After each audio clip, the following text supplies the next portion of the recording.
at that point was Staff Sergeant Kingsley. I don't want to mention his Yoruba surname. You know, Staff Sergeant Kingsley, this guy, I'm in touch with him because of what he has done to my community. I'm in touch with him up to today. Every time I open my WhatsApp, is his message, you know, we are up to today. Because when the guy came around in Yerota, we now saw the difference. And so on this day, when these guys came to attack our community, the guy joined together with our youth, our able youth, to repel these attackers. And on that day, they killed 13 of these Fulani terrorists. Wow. 13 of these Fulani terrorists. And do you know, out of these 13 of these Fulani terrorists, 3 of them were serving army officers. Wow. With their ID cards in their pocket. Wow. So we got all of this ID card. We submitted this ID cards to 72 special forces in Makoti. But nothing was done. Incidentally, or rather unfortunately, this army officer, Staff Sergeant Kingsley, who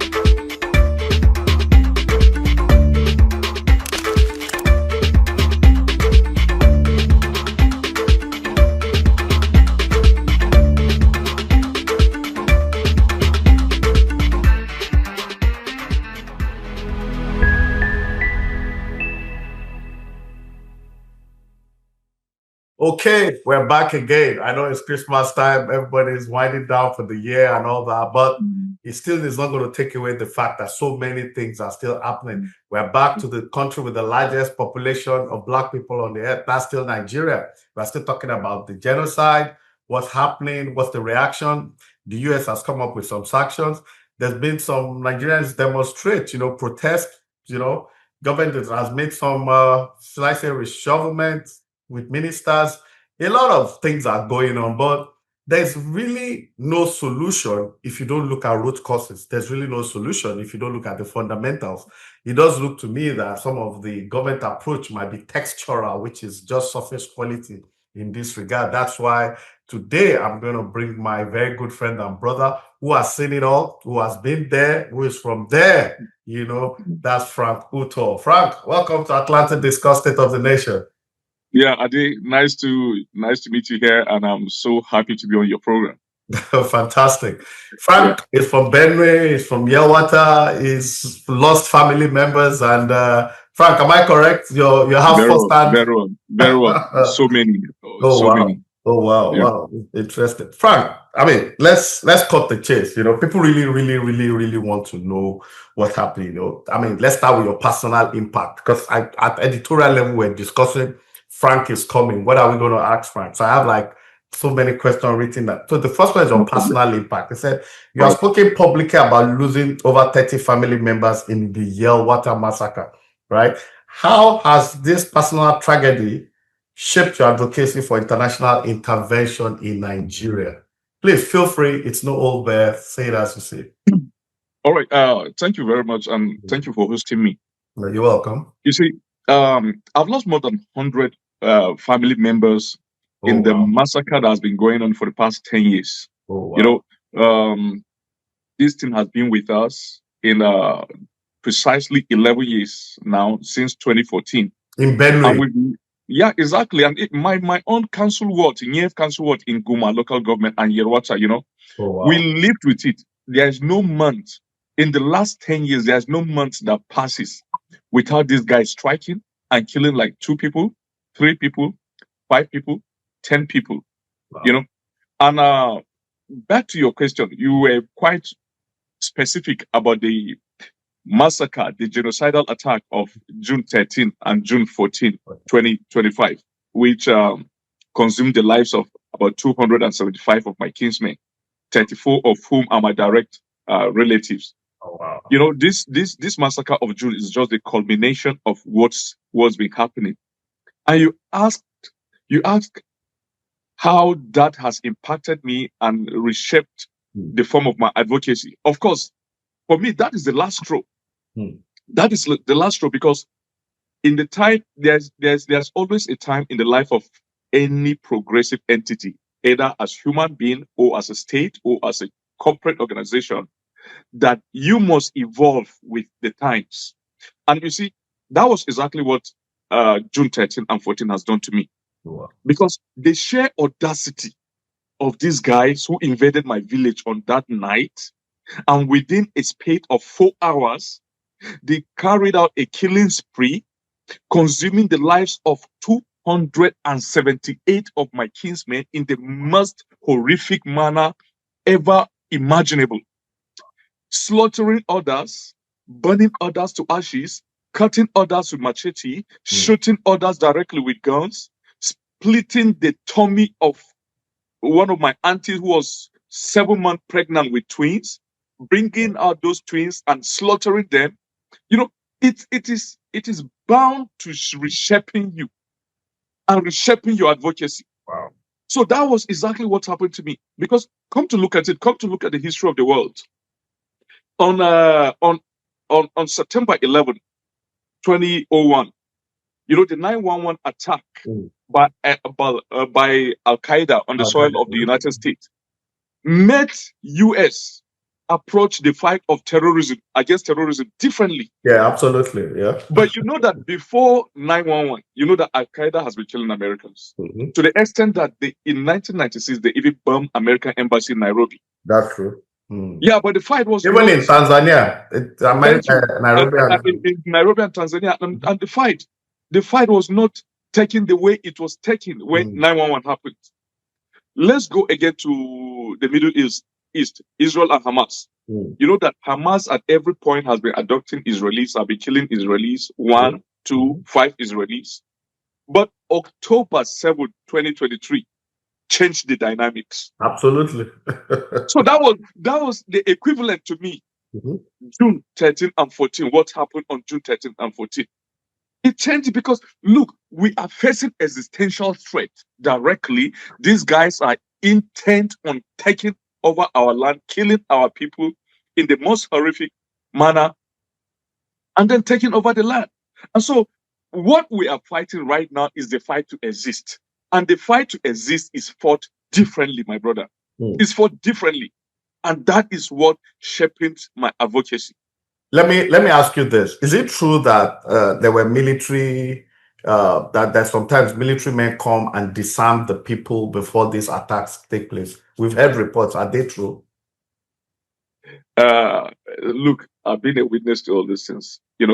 I've been a witness to all these things. For the past 10 years, we've had detachment of military in my village of Yerwata. Look, my council was, I don't know if you understand the geopolitics of Nigeria. I do. In Nigeria, okay, in Nigeria, at the federal, you have the federal level. We are a federal system, so you have the federal government, then you have the state, and then you have the local government. 774 local government in all. Thank you. So politically, within the local government, there are what we call council wards. Yeah. Council wards. That's where you have councillors. Councillors, yeah. Very good. Ward 1, Ward 2, Ward 3, like that. Thank you. So we don't actually have those Ward 1, Ward 2, Ward 3. They call them by their names. By their names. Yeah. So in my local government of Guma, we have the Niev Council Ward, which is my council ward, where Yerwata is. Okay. Now, within Niev Council Ward, we have 4 places where there are detachment of soldiers within this council ward, because our council ward is prone to Fulani jihadist attacks at all times. Because we are the local government that is bordering Nasarawa State. We are the border between Benue and Nasarawa State. And they always come from Nasarawa State to attack us. Nasarawa State has been a fertile ground for these guys. And I keep saying the governor of Nasarawa State should always be asked why these guys have found his state as a safe haven to be attacking Benue State and to be attacking Plateau State. Because Nasarawa State is sandwiched by Benue and Plateau. So the attacks in Plateau are always coming from Nasarawa axis. The attacks in Benue are always coming from Nasarawa axis. So my local government has been bearing the brunt of these attacks because we're at the border. Like the boundary between Nasarawa and Plateau and Nasarawa and Benue. Yerwata is just 2 kilometers away from the boundary, from the official boundary. Oh, wow. So we are the first village into Benue State when you leave. You are a front line, what they call front line. Yeah. And so we're even the front line community. Exactly. So within my council ward of Nyev, we have 4 places where the military are stationed. One, Yerwata, which is my village. Really? The village established by my great-grandfather, the father of my grandfather. Then we have Ude, which is our ward headquarters. It's a village, one of the earliest villages in Tivland that welcomed Western education, the first set of missionaries. The first Catholic church in Tivland is at Ude. So it's a railway station village. There's a railway station there. So while Yerwata sits on the federal highway, Ude is 7 kilometers into the hinterlands. So there's a detachment of military there. Then there's a detachment of military in a village called Ukoho. Right. It also sits on the federal highway. Okay. After Yerwata. Then before Mokodi, there's another village called Otesi. It's still within Guma local government, my council ward of Nyev, Otesi. There's also a detachment of military. So 4 places in Nyev council ward. Just my council ward alone, that's detachment of military. Now, I know so much about the military in these 4 places. I've been relating with them. I'm not just an indigene of the soil, but I've been so interested in this matter, number one. And the fact, again, that between 2020 and 2023, I was a principal special assistant to the governor of Benue State. And so, from that area. And so politically, I'm one of the most... exposed, aware. Exactly. Coupled with the fact that, of course, I come from the royal family of Yerwata. It's always within my family that will produce a village head of Yerwata, Okay. Exactly. So I know so much. Look, the military in my place have been complicit. Very terribly. Complicit in the killings of my people. Complicit in 2 ways. Directly and indirectly. Directly in the fact that they be involved in supporting these killers. That's number one. Number 2, indirectly in the fact that they be provided an enabling environment for the killers to attack us. What is an enabling environment? We, the indigenes of this area, have over time mobilized logistics for our youth to be able to obtain the necessary tool to defend our communities. We are operating on self-defense, which is recognized by the Constitution of Nigeria. Yeah, absolutely. We've never been the attackers. We've always been on the defensive, and so we operate on self-defense. So we've been supplying logistics to our youth to get necessary tools to defend our communities. But you see, any time and every time the military is deployed to our community, what they do is basically the sole objective to disarm our youth. To disarm our youth. So what they've been doing, that is what they've been doing in those communities. They go looking out for the youth that possess 1 or 2 necessary tools to defend the community and then disarm them completely. And these tools are just mostly in the form of den guns. They disarm us of den guns and then render us vulnerable to these attacks. And when these attacks come, they don't go after them. So there's no record of the military going after these attackers. There's no record of the military. But let me chip in this so that we don't lose these military guys. Why do you think they aid and abet them? Is it that the Muslims, for example, we know that Christians are being killed in Yerwata, yeah? Is it that the military men are mostly Muslims, or it's others from the above vis-a-vis government, or both. Okay, go ahead. Yeah, mostly Muslims of the Fulani stock, especially, and then the others from above. And let me tell you, I got this directly from these guys because many of these guys, when I was in government, I made them my friends. I'm one very heck of a social guy. You know, the moment I come within a place, the next minute, the whole thing will be revolving around me. I'll be the man of the moment within any cycle I get myself involved. Yeah. And again, you know, many of the military guys were Hausa speaking military guys. And Hausa is my first language. I'm a Thief guy, you see. But you see, I even speak my English with Hausa accent, not Thief accent. I'm a Thief guy, but I was born and bred in Jos, a nursery primary in Jos, secondary school in Government College, Kefi. So you're an all-rounder. Exactly. So I speak Hausa as my first language, you know, and my mom is a Muslim. So you know, so I get along with Hausa speaking soldiers very easily. Because of the fact that I was in government that time, we do supply some of these soldiers with, you know, logistical support for their families. I know how many of them do reach out to me. Honorable, this and that. His daughter she's going to school, is short of funds for school fees. We support because these guys are not well paid. So for those of us involved in government, we establish relationship. We support. We establish relations as friends. So we get to hear from these guys. They tell us directly that, look, what is happening to your people is so unfortunate. But you know, we're acting on orders. And look, even yesterday we wanted to go after these guys. We got a call that came that asked us not to. And so when we are stationed in a place, what we do is that when these guys come, the only thing we do to show that we are working is to release some gunshots in the air. Not against the terrorists, but in the air. And sometimes these gunshots is a code to let the terrorists know that, look, don't come to this side. We are here. We are stationed here. Wow. Do you understand? I'm telling you this. Okay, so that is the indirect collusion. Let me tell you, the only time the military repelled these guys and killed some of the terrorists was in 2022. 2022, the staff sergeant who was leading the detachment in Yerwata at that point was Staff Sergeant Kingsley. I don't want to mention his Yoruba surname. You know, Staff Sergeant Kingsley, this guy, I'm in touch with him because of what he has done to my community. I'm in touch with him up to today. Every time I open my WhatsApp, is his message, you know, we are up to today. Because when the guy came around in Yerwata, we now saw the difference. And so on this day, when these guys came to attack our community, the guy joined together with our youth, our able youth, to repel these attackers. And on that day, they killed 13 of these Fulani terrorists. Wow. 13 of these Fulani terrorists. And do you know, out of these 13 of these Fulani terrorists, 3 of them were serving army officers.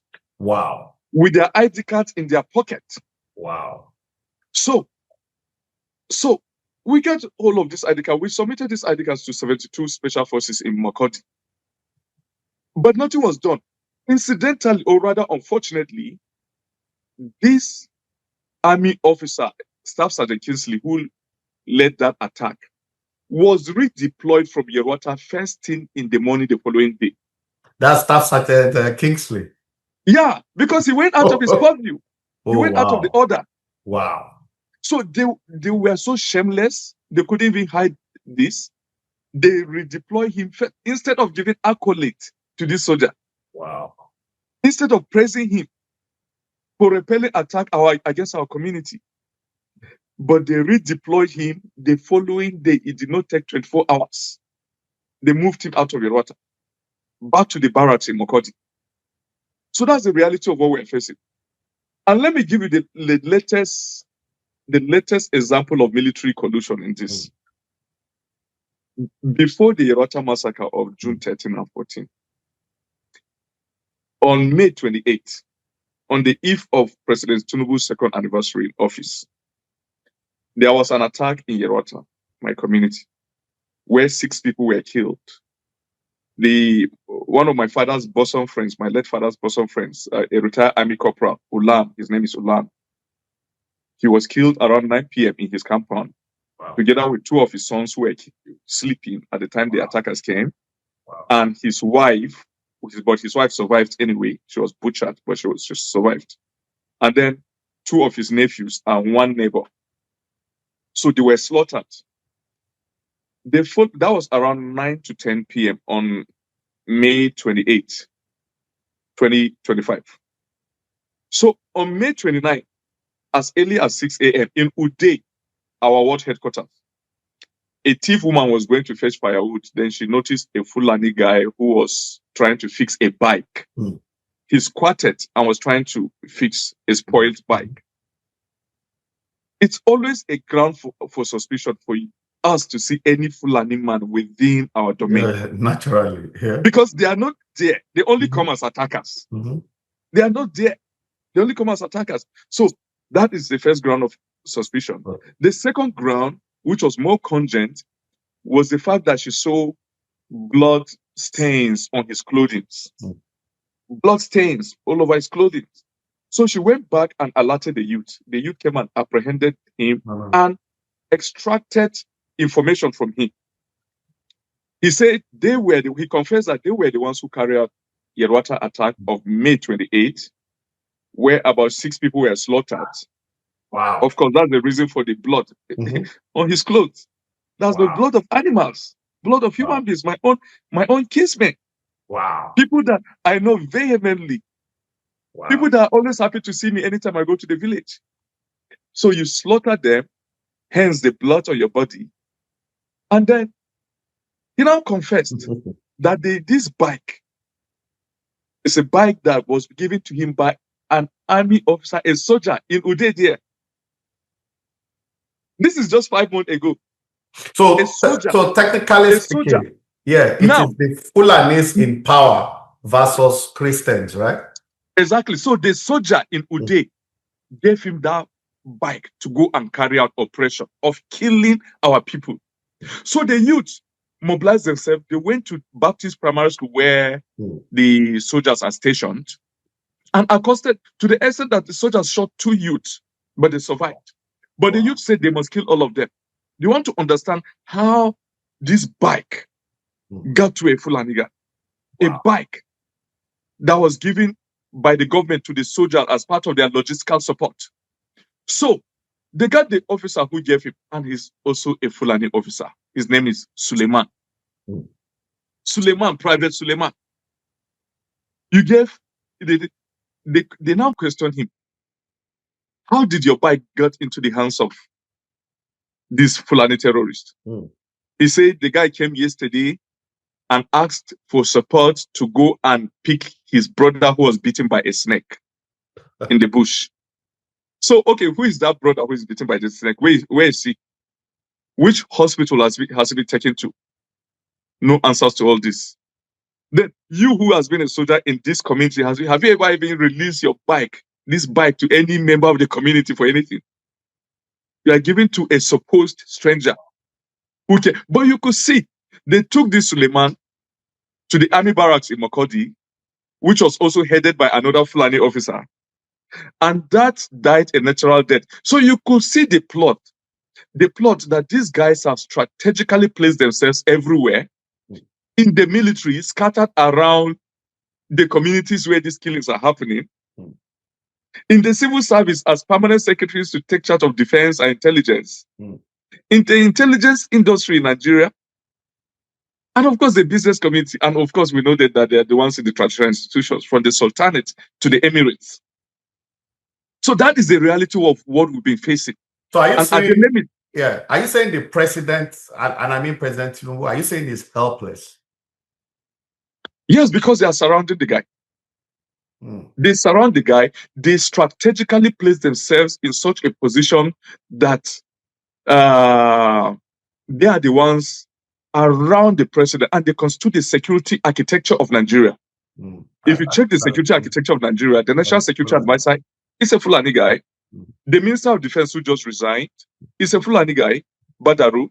The Minister of State for Defense who is still there is a Fulani guy who has been acting as like the spokesman of this terrorist. Who has been acting like the spokesman. So, actually. And the immediate past Director General of the Nigerian Intelligence Agency, Rufai, is a Fulani man.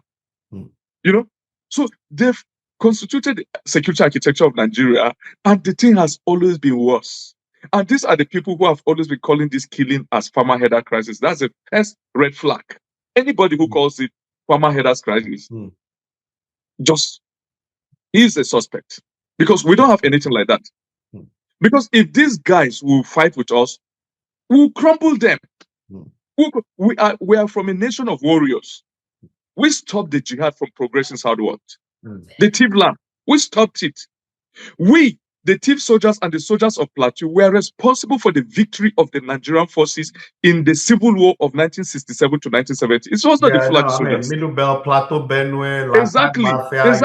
So we are a nation of warriors. But what the Nigerian state has plotted against us is that they plotted our complete demobilization and then arming these other guys to keep hitting us. And then they go about bragging that they are killing. No, you are not killing. There was no level playing field. A level playing field could have been allowed if you allow us with the same arms these guys are bearing. And then let's face ourselves. But you disarm us, and then you allow the people to carry all forms of armament, even heavier than the military armament. Most of my follow-up questions, you actually answered them already. So I'm happy. Yeah. So, you can keep saying what you're saying. But no, it's quite sad. It's quite sad because this is the reality of what is on ground. It's quite sad. When you say farmer header crisis, can you mention any Fulani settlement that's around your water? Okay, so what do they want to gain? Is it political? Do they want the land?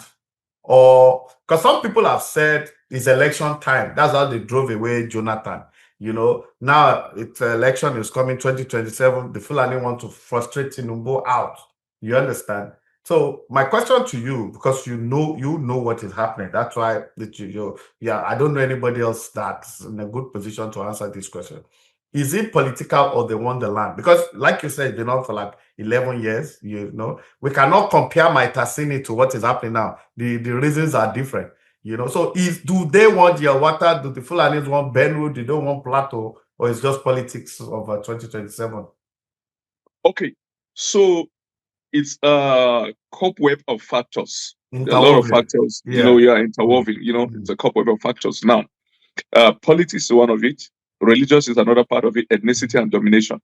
Now, the Fulanis, especially, I'm very particular about the Fulanis because they are the ones who have been attacking us. They are not the Boko Haram Kanuris of Northeast. In the Northeast, Boko Haram are majorly Kanuris. We're talking of the Fulani that have been devastating the Christian communities of Middle Belt. Let me start from what really happened. These guys have always said that the jihad of 1804 has not stopped. And at the dawn of independence in 1960, it was Sadana of Sokoto, a great grandson of Odman Danfodio, that's Amadou Bello, who said Nigeria is the fiefdom of their ancestor Odman Danfodio, and they will continue to live his dream. And the dream will not die until they dipped the Quran in the ocean. So for them to reach the ocean, they have to, first of all, break us who constitute the buffer to the likes of you, Yoruba land and Igbo land and the South. We have our own problems too, Yeah, so we in the Middle Belt constitute that buffer. Wow. So they have to break us before, of course, before they can penetrate you guys. Oh, wow. Wow. Yes, that is the reality. So they are still in the quest to drop the Quran in the ocean, which is both ethnic and religious.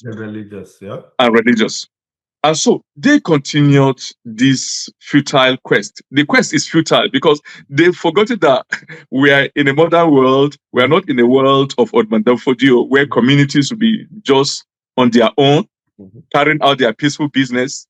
And all of a sudden, from nowhere, they will see hordes of camels and horses with Fulani guys with their sword and spears, coming into those communities and slaughtering the heads of everybody and dominating these communities and forcing everybody to believe their creeds and beliefs and accept their religion. Oh, you are gone. This is not that time again, but they are still living in dreamland, as if we are still in that period. So their quest is the quest for domination. And when you dominate, you spread your ideology, which is hinged on Islam and the Fulani ideology. And of course, we have a lot of communities where these examples abound. Many of these communities are in Kaduna, in the Hausa areas of Katsina, Sokoto, Kebbi, where they've dominated, they've taken charge, they've changed the names of these towns into their towns. Many of these towns in Plateau, they've changed, even Dogo Nahawa, a town that notoriously was invaded by them about 5 years ago in Plateau State, where they killed over 500 people. I think you've seen the videos where Ezekiel Dachomo was saying, where there's a marble monument. Sometimes it's hard to believe those things happen, but they do happen. Yes. So that was a Birom community. It was carrying a Birom name, but they changed the name of the town to Dogo Nahawa, a Fulani, Dogo Nahawa.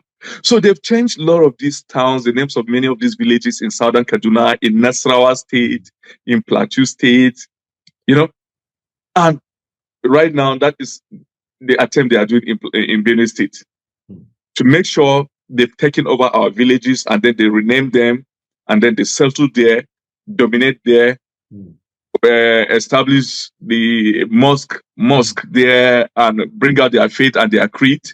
So that is the religious part of it. Okay. And so the political part of it may be related to what happened to Jonathan, to increase the spike of these killings, to make the spike of these killings so that you use it for political purposes. And when they do like that, they make sure the killings happen in so much in their places so that they use it on their people by saying, look, this guy has failed to defend us, or he's sending the soldiers to kill our people. Wow. During Jonathan, the same guys were saying Jonathan was killing their people when he was killing Boko Haram. They say those are their people, those are their boys. Even the Sultan of Sokoto was using that phrase, our boys. Even the governor of Borno State that time, who today is Tinubu's vice president, was saying those are their kinsmen. And so that Jonathan was killing them. And so, I can tell you for free. Sorry, you continue. I can tell you for free as a Yoruba man, and a lot of my kinsmen did not agree with me 3, 4, 5, 6 months ago. But I think now it has dawned on everybody. I've told people that there's almost no major forest in Yoruba land where you don't have these guys living like Lord of the Manors. I'm telling you. And I gave examples, up from Shaki, all the way down the Okeogun area to some part of Ekiti, Ogun State, even Lagos, Shagamu, they're everywhere. And most of these Okada riders in the southwestern part of Nigeria are Fulanis. They're people that just come from nowhere. And, so to a very large extent, another thing is that Yorubas are more like half Muslims, half Christians. So the infiltration too has its own, what I would say, complications, because there are Muslims in the southwest. There might not be some serious percentage, maybe 1, 2, 3, at most 5. They're always ready to align, with the north, the Hausa Fulani oligarchy, as we call it, just for filthy political lucre and patronage. So it's a big problem. But the point is this: America has shown interest now, and I'm sure you are happy about that. You understand? I know they are taking some actions. You are doing a lot. You've done a lot to create awareness. Nobody can take that away from you, and I have to commend you for that. You're a brave man. It's not easy. You've lost family members and all that. You can just say, okay, I'm in America now. I don't want stress. Let me just, chill and eat pizza and drink one white wine and to hell with Nigeria. You didn't do that. You're still fighting for it. But what are your expectations from the United States government? Because it's not them just taking action, it's them taking the right action. So my question in this regard is, what type of action do you think the government of President Trump should take? Because one, Riley Moore is doing a lot. They're making recommendations. I know you are my good friend Stephen, where the Capitol Hill, you've all made recommendations. Mike Arnold is doing a lot, and I know Senator Cruz too is asking. Everybody's asking for a recommendation from people like you that have seen it that know what's on ground. So I'm asking you directly, irrespective of whatever action the US will take, might take, or are planning to take, what would you rather them do that can nip this thing in the bud once and for all? Okay, brilliant question. Look, it's because of the politics involved in these insecurities in Nigeria that we find it very difficult to tackle it. Because what is happening in Nigeria can be tackled by Nigerian security forces themselves if politics was not involved. Look, we have some of the best armies in Africa. We restored security to Liberia, to Sierra Leone, to Gambia, and we're involved in many United Nations peacekeeping operations, including the ones in Somalia, the ones in even as far back as 62 in Congo. Yes, exactly. So you see, so we have that record. Katanga, all that, yeah. Exactly. So it is in our credentials. And then let me take you to the famous quote attributed to Abacha that says, when an insurgency lasts more than 24 hours in Nigeria, it means the government has a hand in it. That is just the truth.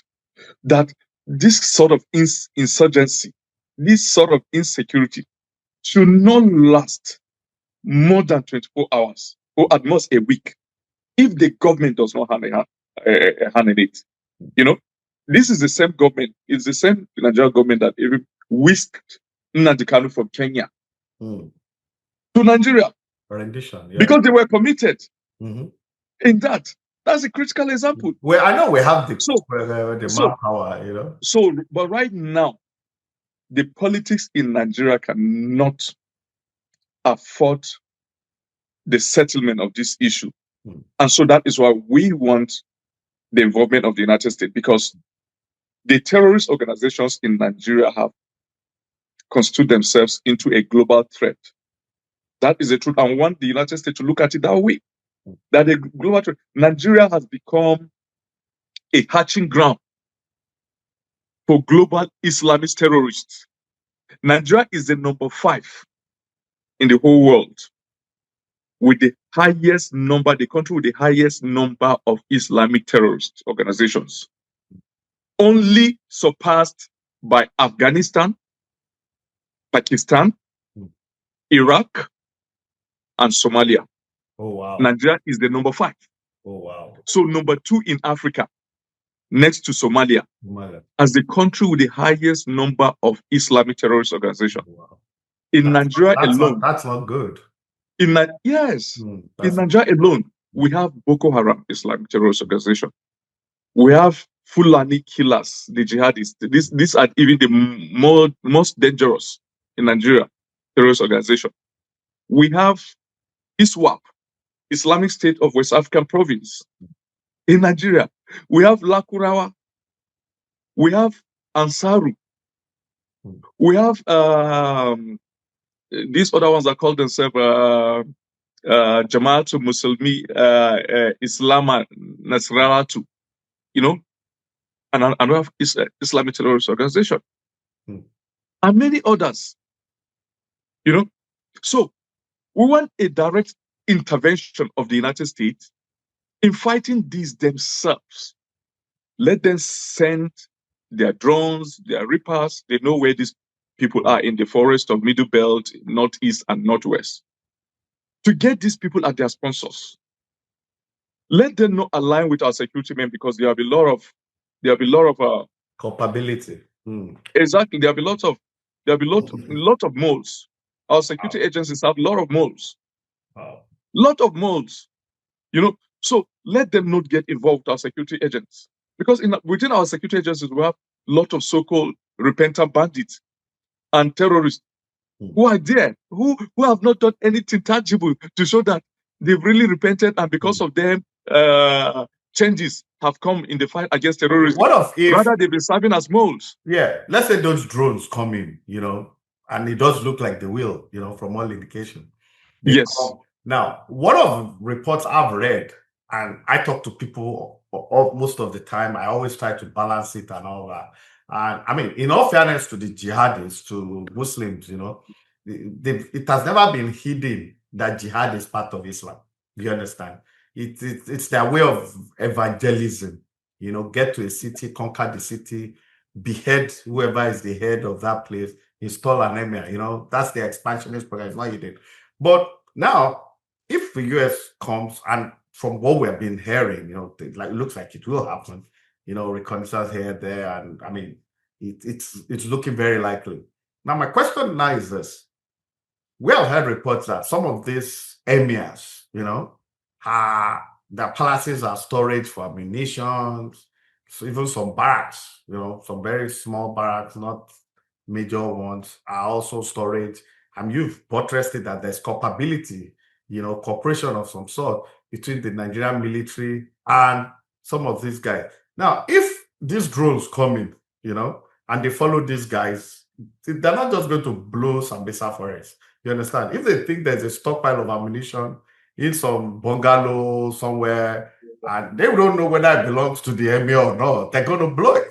Do you understand what I'm saying? And if, for example, they blow it and an emir dies or something, you know, it doesn't solve the Nigerian problem. The chances that there could also be an insurrection, there could be anarchy, and maybe the military guys could respond. You know, there's all this stuff will happen. Nigeria could become another Somalia. The government of Tinubu might fall, which for all intents and purposes might be what even the Hausa Fulani people want. You understand? I mean, I'm not saying that will happen, but I'm just looking at all that. If this drone comes, if they really, really want to blow targets, you understand? The chances that they will hurt, you know, institutions, traditional institutions. I think, Yes. Yeah, go I ahead. speak to I speak to you as a victim and as a survivor. Absolutely. Let me tell you. I respect that. Let me tell you. There's nothing worse that will happen in Nigeria than what is happening right now. There's nothing worse. I agree with you. I agree. I'm not disputing that. If America intervened and there's the conflagration that you are painting in Nigeria, so be it, right? then some of us will appreciate, because at that moment, the insurgents, the terrorists, will also be victims. You understand? Because right now, they are having a field day, enjoying as the killers. So if America intervenes and it becomes a picture of what you are painting, then we'll appreciate it, because at that point, the attackers will also become the victims. So even if we are victims, we are no longer victims alone, as it is the case right now. They too are feeling the impact. Yeah, because as it is right now, we are the victims alone. As I speak to you, my family in Nigeria is in the IDP. Wow. My own family, the same blood with me. My younger sister, my name is Franc Utoo. My younger sister, Mercy Utoo, who is my father's third to the last born, my late father's third to the last born, just gave birth in the IDP camp 3 months ago. Wow. I've never ever imagined that in my life, that my own blood would give birth without the help of a nurse in the IDP. That baby, who is 3 months old now, has not gone out of the IDP camp yet. Wow. That is not her home. Again, in the IDP camp, that is not her home. My youngest sibling, Tehide Utoo, is just barely 3 years old. He was 4 months old when my father suddenly died in 2023 of cardiac arrest in 2023. So he was just 4 months old. That boy is 3 years now, and he's in the IDP camp. That's not his home. He's been in the IDP camp since June, since the Yerwata attack of June. He's been in the IDP camp, depending on 1 cup of rice given to them a week. For a week, 1 cup of rice. So what is it that will not pass through so far? So far, we are the victims alone. If these our attackers and their sponsors will join us in our current state to feel the pain, so be it, then we welcome it wholeheartedly. But then it won't even reach this. I think so. Because by the time it won't even reach this level. Because by the time these people have never gotten this kind of, by the time they begin to get this kind of, these guys are cowards. They begin to raise their arms in surrender. I think so too. Yeah. No, they are cowards. They're cowards. They'll begin to raise their arms in surrender. They'll begin to cry with their tail in between their legs. That is the truth. And so we want all the houses of these emirs who have been supported to be bombed. Look, we have many of them in Nasarawa State, like the Sarki Kadorko, the guy who's the traditional ruler of Kadorko. He has been involved in the killings of people. The Sarki of Adudu in Obi local government of Nasarawa State, he has been involved in the killings of our people. We know all these people. We know them, and we've been telling the security agents all this while. But they've been doing nothing. We know these people. We know every time they hold meetings for this attack. We know when they recruit for this attack. We know when they supply arms for this attack. So if a drone can come and wipe out those places, we'll appreciate it. So that is what we're asking. And then the second thing we're asking is for the United States Congress and the United States government to activate the Global Magnitsky Act to go after the sponsors of these terrorists. Freeze their assets. They have assets in the Middle East, in Europe, in America. Freeze their assets. Freeze their bank accounts. Freeze everything they own. There's no Nigerian politician that doesn't have a foreign account. Exactly. So, but by the time they activate this Global Magnitsky Act, because that act spread the tentacles outside the United States into Europe and many other countries. Asia, Middle East. Exactly. So that they'll use that to arrest some of them and prosecute them before the International Criminal Court for crime against humanity. So we need to take justice to these people or bring them to justice. Either way around, let justice be done. Let justice be done. Let me chip in something. I know you have a lot to say, but we don't have all the time, unfortunately. But yeah. So US comes in, they do all this. It has a lot of impact. They're cowards. They raise their hand. The Global Magnitsky Act, the killing stops for a while. Going forward, Federal Republic of Nigeria, what do you propose as the solution? They love advocacy now for a sovereign national conference. We need to write a new constitution. Guys from the Patriot, I'm sure you read about them. They are recommending so many things. These are guys from the South, Southeast. A lot of them are from North Central, and even Southwest, So do you think the Nigerian country, as it seeks present the constitution, 6 sub-region, do you think the solution should be devolution of power, go back to the confederal structure, that kind of thing, or we should have like the Indian kind of solution when Pakistan came out of India, subsequently Bangladesh? What do you recommend? I'm asking you directly now. Do you think the Benue Plateau people can still live with Nasarawa, Hausa Fulani, Hegemony all the way to Katsina, what have you? Because there's actually in the Northwest and Northeast, there's actually no northern state. I'm not talking Middle Belt or North Central right now. There's actually no state in the Northwest and North that you don't have Christians. From Kebbi to Zamfara to Gombe. Even Bauchi, you have Sayawa, Kaduna is even, you have so many of them. So what do you recommend? Do you think we can still live together? Do you think we need a new constitution, or we should just break up and my brother? Yes. Let me tell you what many Nigerians have been denying themselves the truth of it. Yeah. We have to tell ourselves the truth. Yeah. Unlike the United States, the country where you and I are right now. Right there, yeah. In the United States, in 1787, they sat down in Philadelphia. I remember.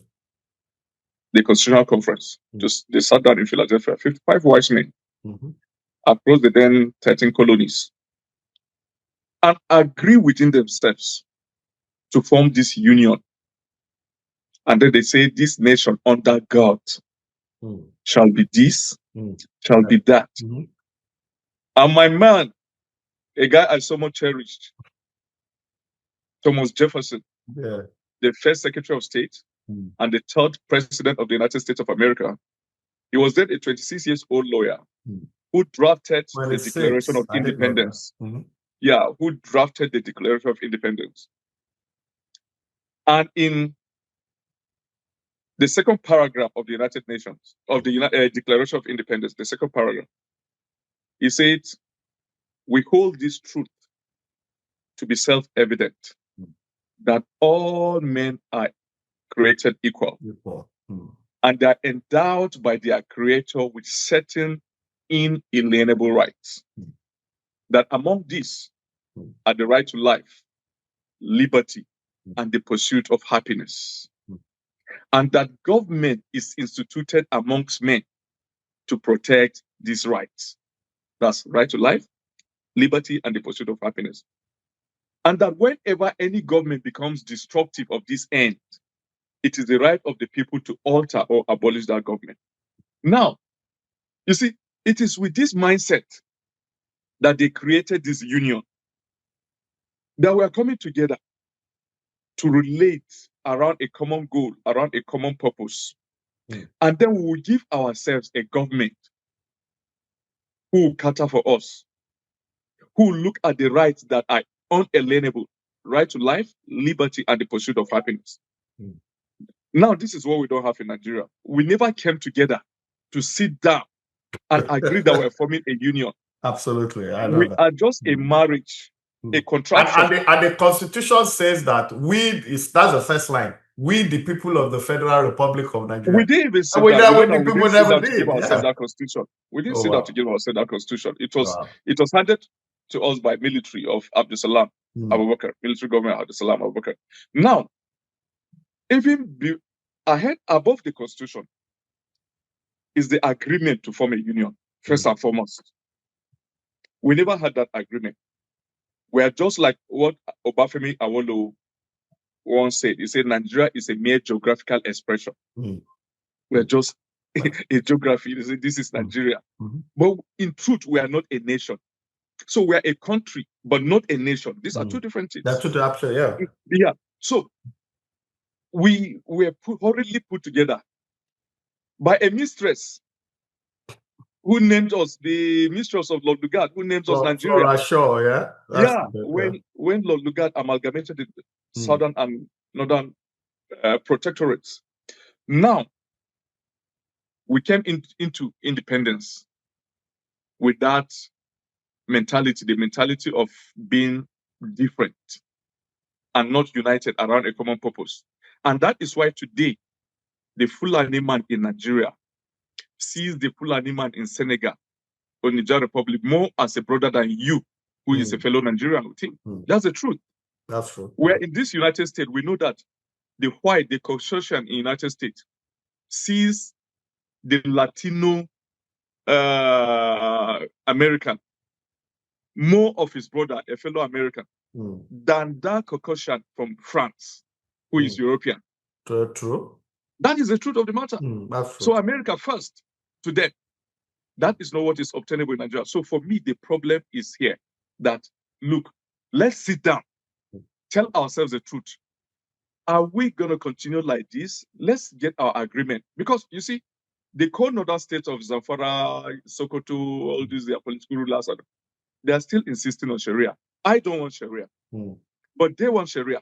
So if they insist on Sharia, can we say, please, can you have your own country practice the kind of Sharia you want? If you like, turn it to Afghanistan. Let it please you. Like Pakistan. Exactly. Because look, we have countries in West Africa that are Muslim dominated, but they don't have Sharia.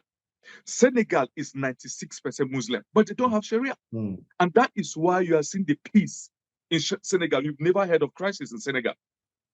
Senegal is 96% Muslim, are they? But they are even the proponents of Sharia in Nigeria, if you look at what Sharia really stands for, the politicians violate it every day.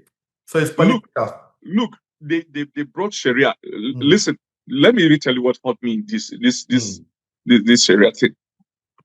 In 1999, the entire world was looking towards a new world order. If you remember, in 1999, there's this myth about January 2000. How they are saying computers will crash. Some were saying the war will end. Some were saying the entire war evolved. If you remember in 1999, that was the whole story about what January 2000 will be. So the world was drifting toward a new world order, toward new inventions, new creations, to the extent that even in Russia, the president of Russia, just a 67-year-old Vladimir Boris Yeltsin at that point, surprised the entire Russian Federation when he woke up on the 31st of December 1999, and then suddenly addressed Russia and resigned. What was his reason? He said, this is what he said. He said, in fact, it is wrong. In fact, it is inappropriate for me to lead Russia into the new century and new millennium with antiquated ideas. At 67, he was calling his ideas antiquated for him to see that up to tomorrow, he still remains the president of Russia. That tomorrow is going to be 1st January 2000. He said Russia needs a new order. And he handed over the reins of government to his prime minister, 41-year-old Vladimir Putin. 41 at that point. So it was this same 1999 that in Nigeria, instead of us thinking towards a new order, one Sani Yerima Bakura just stood up in October that year and said he's promulgating Sharia. An antiquated concept across the antiquated concept of the Stone Age. Because the world is going towards a new order. Instead of you to think of a new direction, you are bringing us hundreds of years backwards that you are going to promulgate Sharia. In October of 1999, 2 months to January of 2000. And so that was the beginning of the problem we have currently, because most of these killings are hinged toward the idea of Sharia. Let me ask you, between Nigeria that preceded 1999, preceded Sharia, and then the Nigeria of the Sharia, which one was more peaceful? Which one was more progressive? Which one was more united? Which one was more united? The Nigeria before Sharia, on June 12, 1993, Christians voted for Abiola, a Muslim ticket, more than even Muslims. Do you understand? They voted for Muslim. There was no Sharia. But you could see. We are pressed for time, but I will still ask you one more question before we go. You could see the unity. Unity. That's true. I agree with you. I mean, in Nigeria, you could see the coming together. True. That is the time that you could travel anywhere with your eyes closed. I mean, I have friends in Lagos that schooled in Maiduguri, they'll go by road, some will fly. A lot of my friends went to Amadu Bello. Your eyes closed. So the Nigeria before Sharia and the Nigeria of Sharia, which one is better? It is self-explanatory. It is self-explanatory. So these same people that brought the Sharia, these are some of the most corrupt cats we have in Nigeria. All the governors of Zamfara have faced EFCC. All of them. From the Sani Yerima. Why did they cut their limbs? You understand? Okay, these people have brought Hizbah as the Sharia police. Have we ever seen Hizbah fought against this terrorist? Rather, they use the Hizbah to go destroying crates of beer. And going after people making TikTok. Let me ask my last question. We have just about 3 minutes, and I'm going to ask you that. What do you think is the end game for Nigeria and all this? We don't have too much time. Things can't go on like this. What's our worst case scenario? Because, I mean, I don't know. I've thought about it. I have like 3 scenarios on my head. I thought people, what do you foresee will happen in Nigeria? Let's say, where do you see Nigeria in the next 5 years? That's my We've reached a point where the friction is rather increasing rather than reducing. Because you see, like with this United States, the threat by the United States to go after the terrorists, it exposed Nigerians actually. Absolutely. Because a lot of my Muslim friends begin to make it look as if it's a fight between Muslim and Christian. Because when we say there's a genocide, they say no, there is no genocide because they have also been victims. And then the United States is saying we're coming for these guys who are killing all of you. Yeah, all of you. And then they now change the narrative to make it look like, oh, United States are coming to kill Muslims. And so make it look like there's a fight between Muslim and Christians. So at every point, that gap between us is expanding. It's expanding. So the worst case scenario may be balkanization of Nigeria, because look, you guys are saying you want to practice this. We are saying we don't want it. We are a secular nation. We accept the fact that Sharia is part of Islamic culture, but just like Senegal, you can put this under customary law. There are customary courts, so that when you go to court, you tell the court that you want Sharia to be the basis for adjudication of your case. So you can use Sharia in cases of marriage, divorce, family issues before the customary court. But you don't promulgate a Sharia and give it the force of criminal law, like cutting people's arm, going after people who are drinking beer in a secular nation. In a secular nation. So you see, and they receive VAT. That some yes, and they receive VAT. Proceeds of alcohol. Exactly. And so you see that the gap is expanding because these people are not ready to remove the base, because it is Sharia that gave birth to all this thing that's happening to us today. Now, so they are not ready to say, okay, we're going to stop this. They still have blasphemy laws. You just make one comment and say, Mohammed this and that. The next thing, some urchins on the street, we shall start Allah Akbar on your head and be stoning you, and other people gather and stone you. Frank, quickly, we're really pressed for time, but I'm just enjoying the discussion. Quickly, if you were President Tinubu, what will you do right now in 1 minute? What will you do? What action will you take? If you are President Tinubu. Look, if I'm president, I swore to defend the constitution of Nigeria and to uphold it and to secure Nigerians. Yeah. If I'm president has the intelligence at his disposal. He knows them. He knows the sponsors of these things. He knows that they are even within his government. But President Tinubu is preoccupied with his 2027 more than securing Nigeria. And so he's a president that is more concerned with the next election and not a statesman that is more concerned with the next generation. These are two different things. So if our President Tinubu, I'll be a statesman and be more concerned that even if, for goodness sake, he has achieved his dream of being a president, even if I'm lasting for just 4 years, I will take the bull by its horn. I will arrest all the sponsors of this. They are in his government. Many of them are involved. And even the traditional institutions. I'll arrest them and prosecute them. I'll send the soldiers and the police to go after these killers. That the majority of them are also Fulani. What if they go after him and kill him too? Maybe that's what he's scared of. No, but look, see, Ade, finally, let me tell you, there's nothing happening in Nigeria that has never happened before, and it was a success before. Look, under Obasanjo, he came and removed all these guys that were politically exposed. These soldiers. He removed them. He reshuffled the military. Tinubu can do it. Remove all of them. All of them who are involved, you have their names. Remove them and Nigeria will not shake. Look, under Abacha, even the Sultan of Sokoto was removed. You forgot him. Heavens did fall. Yeah, I remember the governor of Sokoto, Muazu, removed Dasuki was removed.